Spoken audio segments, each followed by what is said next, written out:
This week in the Missouri Senate, we review more legislation that could be destined for the next regular legislative session. I had a contact from a constituent. As is often the case, unsuccessful bills from one year can become annual measures until or unless they reach the legislative finish line. This year, outgoing Senator Holly Thompson Rehder of Scott City sponsored Senate Bill 766. On January 17th, she told the Missouri Senate Education and Workforce Development Committee her proposal would have established a provision relating to allegations of sexual misconduct against private school employees. A few years ago, the majority on this committee probably remembers, we passed a bill that mandated public schools to, if you are called for a reference for a former employee, if that employee was let go or allowed to resign because of substantiated misconduct, sexual misconduct against a child, that public school is mandated to tell during the reference, to tell why they were let go. Senator Thompson Rehder also says parents and schools alike should know who these schools are hiring.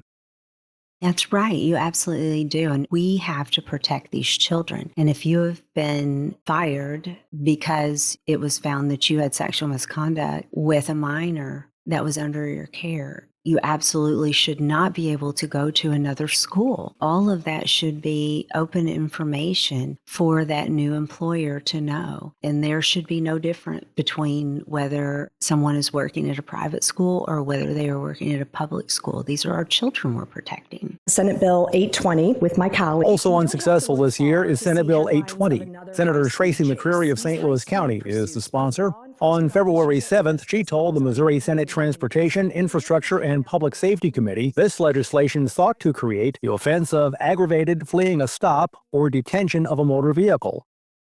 Senate Bill 820 with my colleague. You don't have to look far to see headlines of another high-speed chase. These high-speed pursuits put law enforcement officers at risk, as well as our neighborhoods and communities. And we live in a time now where a lot of communities are striving for sidewalk policies that encourage outdoor dining, and a lot of communities in our districts have set goals, specific goals of preventing crosswalk and intersection fatalities. Senate Bill 820 was later combined with Senate Bill 901. So far, neither of these measures has been pre-filed for 2025. Numbering pre-filed proposals for the upcoming legislative session continues. So far, more than 500 bills and 50 joint resolutions have been pre-filed for the next regular legislative session. The first regular session of the 103rd General Assembly will start at noon on Wednesday, January 8th. And remember, you can follow these and other issues facing the Missouri Senate, plus see a complete list of pre-filed legislation by visiting our website, senate.mo.gov.